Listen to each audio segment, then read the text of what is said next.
अस्सलाम वालेकुम दोस्तों,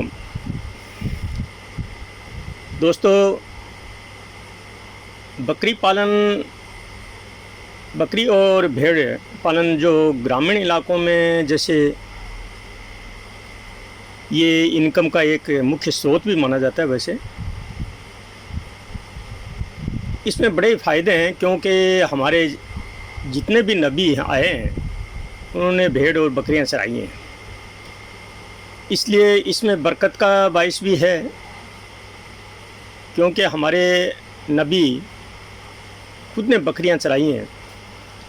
इसलिए ये अगर इसको बिजनेस के तौर पे किया जाए तो कुछ चीज़ों का ध्यान रखें जिससे हमको अपने बिजनेस के अंदर कोई नुकसान न हो। अगर हम वैसे ये ग्रामीण इलाके के लिए बहुत ही मुफीद बिजनेस होता है,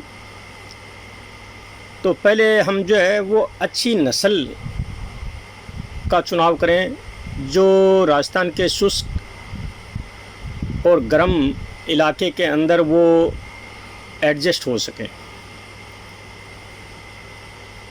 क्योंकि राजस्थान का जो इलाका है वो शुष्क है और रेतीला इलाका है और उसके अंदर जो है गर्मियाँ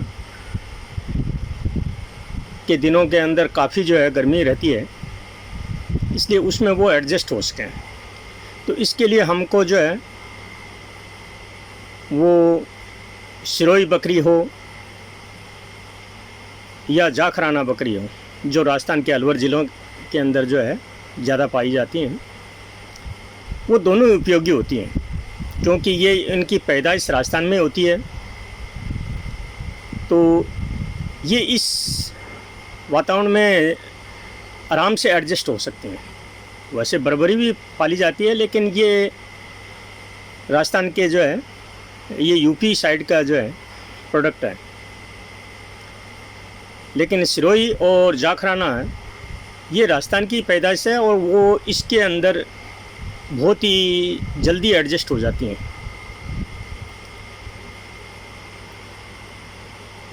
अगर हम भेड़ पालन में रुचि रखें भेड़ के अंदर, तो भेड़ का चयन करते समय मालपुरा, चोकला, नागौरी नस्ल से हमको शुरू करनी चाहिए, जो ऊन और मीट के लिए दोनों दृष्टि से ये उपयोगी होती हैं। तीसरा जो है इनके जो हेल्थ यानी स्वास्थ्य और इनका जो समय समय पर जो है वो टीका भी लगवाना चाहिए, जिससे क्या है कि इनमें बीमारी ना आए और हमको उत्पादन में बढ़ोतरी मिले।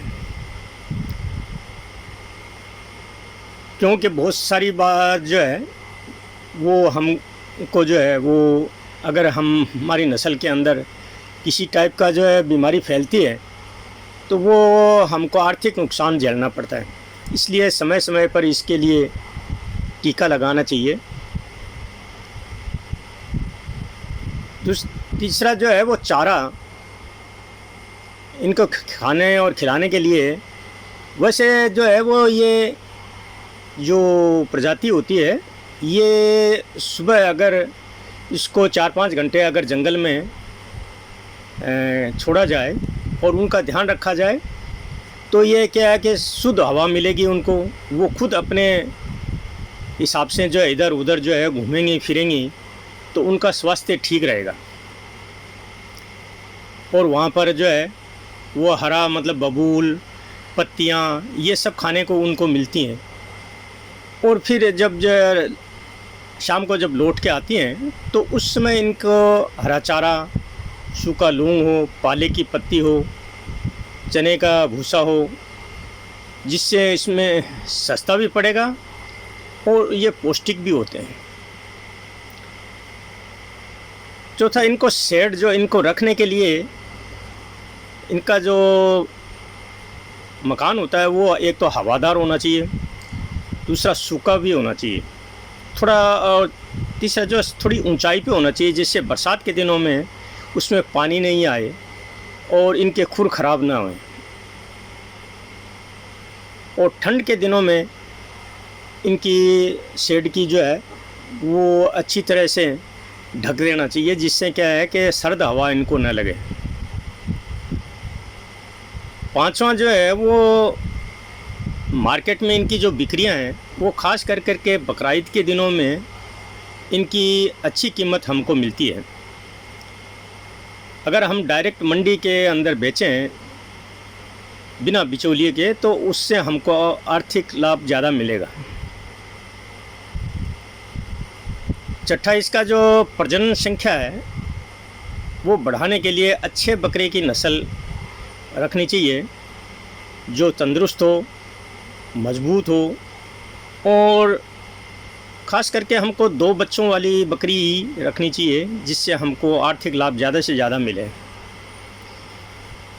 तो दोस्तों, ये जो जानकारी है ये ख़ास करके के ग्रामीण इलाकों में हमको जो चयन करें बकरी का, तो हमको सिरोही और जाखराना इनको ही प्राथमिकता ज़्यादा देनी चाहिए, क्योंकि जो चीज़ जहाँ पैदा होती है वो वहाँ के वातावरण में एडजस्ट होने में जो है वो ज़्यादा समय नहीं लगता है। तो इसलिए हमको जो है वो अपना अगर बिज़नेस के तौर पे इनको किया जाए तो भी अच्छा है, और घर में अगर पाली जाए 2-3 बकरियां तो भी अच्छी है। तो दोस्तों, ये मेरी जानकारी आपको अच्छी लगी हो तो लाइक, कमेंट, शेयर, फॉलो अवश्य करें। सी यू अगेन। धन्यवाद।